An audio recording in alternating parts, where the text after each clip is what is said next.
de Marrakech que je vous invite à découvrir à travers cette leçon les différents aspects de l'élan et du long jeu.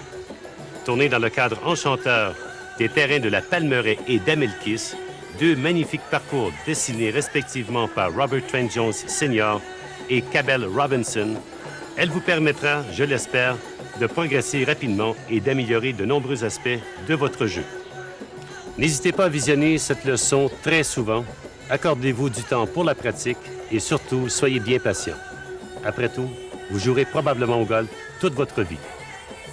Avant de passer à la technique proprement dite, accordons-nous quelques instants pour découvrir ce royaume du golf qu'est le Maroc.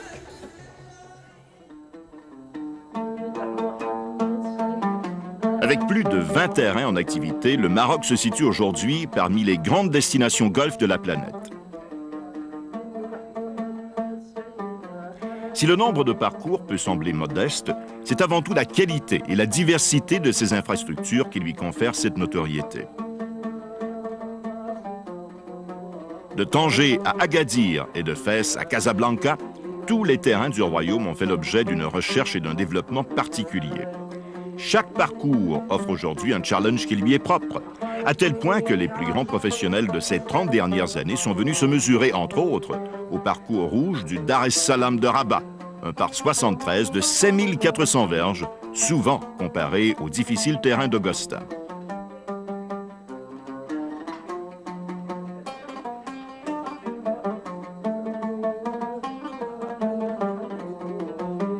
Sous l'égide de Sa Majesté Hassan II, amateur éclairé et visionnaire moderne d'un pays où le golf est en plein développement, la Fédération royale marocaine de golf et l'Office national marocain du tourisme font qu'aujourd'hui, l'Open du Maroc et le Trophée Hassan II sont deux rendez-vous incontournables du calendrier golfique international où le jeu, souvent décrit comme un sport de roi, prend ici tout son sens.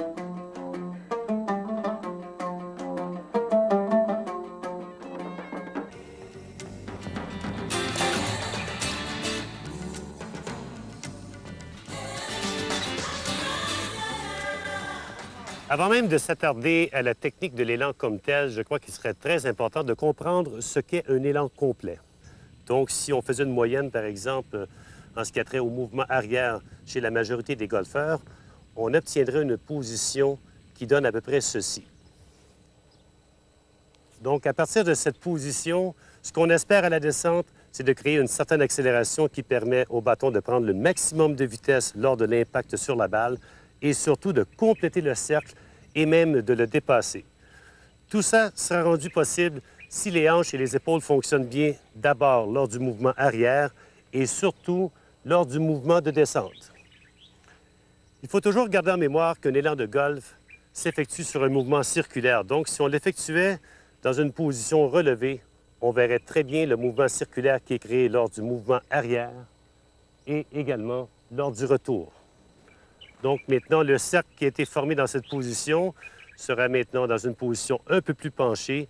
Donc le plan de l'élan va varier un peu selon le physique et la grandeur d'une personne. Il est tout à fait normal que pour une personne de plus petite stature, que le plan d'élan soit légèrement plus plat. Donc un peu plus vers l'intérieur, alors que pour une personne un peu plus élancée, par exemple, le plan de l'élan sera légèrement plus relevé. L'important, c'est toujours de créer le fameux mouvement circulaire qu'on a discuté il y a quelques instants. Donc, n'oubliez pas que tous les experts et tous les grands joueurs sont unanimes à dire qu'on n'est jamais trop près de la balle. Donc, faites un effort lorsque vous prenez position, peu importe le bâton que vous utilisez, de garder les mains quand même assez rapprochées de vos jambes, dans une position de dos qui soit confortable, dans une position bien penchée et surtout de garder les mains légèrement rapprochées. On voit malheureusement beaucoup trop de gens jouer avec les mains qui sont relevées, qui va créer un mouvement, un plan d'élan qui sera inconfortable d'abord et qui va créer aussi beaucoup de distractions lors du mouvement de retour.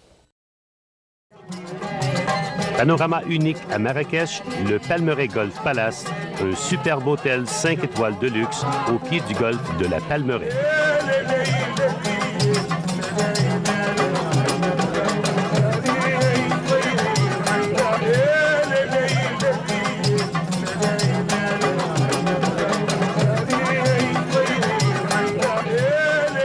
Le Palmeraie Golf Palace, votre prochaine destination golf. On n'insistera jamais trop sur l'importance d'une bonne position des mains sur le bâton comme tel, puisqu'en fin de compte, c'est quand même ça qui détermine la position de la face du bâton lors de l'impact. Le but premier, c'est de ramener la face du bâton exactement comme elle était au moment du départ, lors du contact sur la balle, de façon, bien sûr, à jouer avec une très grande précision. Les mains, c'est la seule partie de notre corps qui est en contact direct avec le bâton comme tel. Donc, il est important d'avoir une position qui soit confortable, d'avoir surtout une tension qui soit ni trop forte, ni trop molle, de façon à maintenir le bâton dans une position égale et surtout d'avoir le bâton qui soit tenu bien dans les doigts et non pas au creux des mains. Ça, c'est un défaut qu'on rencontre malheureusement très souvent chez les amateurs de golf. Le bâton a tendance à être tenu beaucoup trop loin, trop creux au niveau des mains. Assurez-vous de tenir le bâton dans les doigts. Si on faisait un petit test, par exemple, je vous dirais, enlevez l'index et le pouce du bâton, tenez-le à 3 doigts. Vous aurez une sensation de lourdeur au niveau de la tête du bâton et vous aurez aussi l'impression peut-être que le point le plus creux de votre main ne touche pas tout à fait à la poignée comme telle. C'est un peu comme si on avait un coussin d'air au creux de chacune des mains, de façon à ne jamais perdre la sensation que la tête du bâton est très lourde. Concernant la position comme telle, on a 3 sortes de prises qui s'emploient au golf. Il y a la prise superposée, il y a la prise entrecroisée, également la prise baseball. La plus populaire chez les hommes, c'est sans aucun doute la prise superposée, donc le petit doigt qui est tout simplement positionné ici entre l'index et le majeur, de façon à sentir les mains qui sont bien rapprochées l'une de l'autre et s'assurer d'autant plus que les mains vont travailler en harmonie.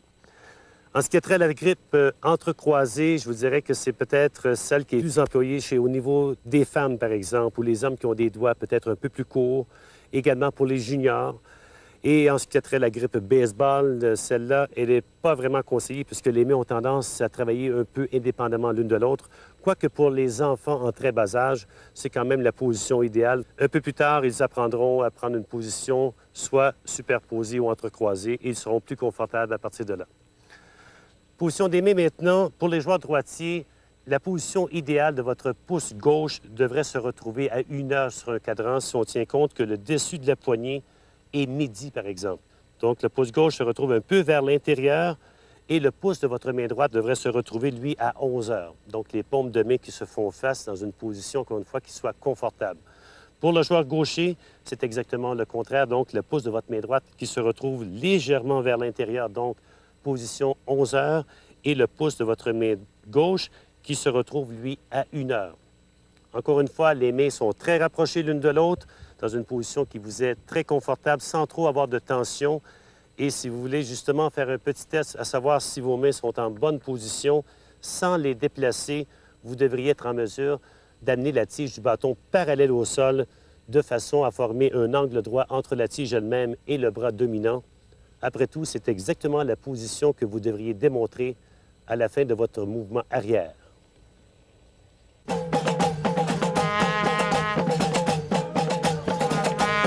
Borges Blady, rendez-vous gastronomique incontournable de Marrakech. L'éblouissement des sens du Maroc millénaire pour une soirée inoubliable.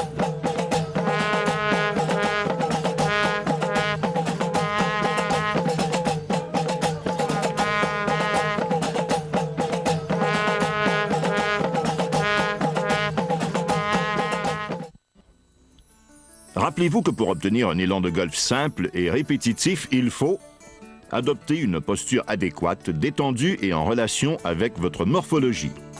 S'assurer d'une position parfaite des mains sur le bâton.